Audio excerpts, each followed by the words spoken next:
million in 11 days ginastos di umano sa safe houses ng mga unidentified na mga individual.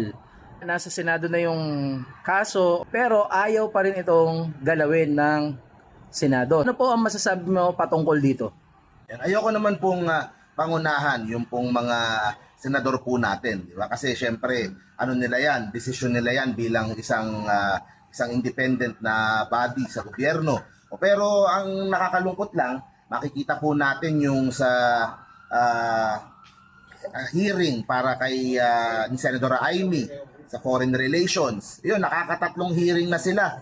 Bakit kung talagang nakabreak, bakit yun po ay nagtutuloy yung hearing? Habang itong sa impeachment na napaka-importante at nasa konstitusyon ay hindi po nila masimulan yung hearing.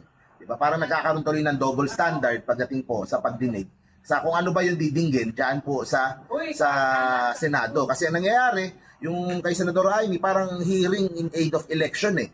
So kapag magagamit sa election, baka doon mamadaliin.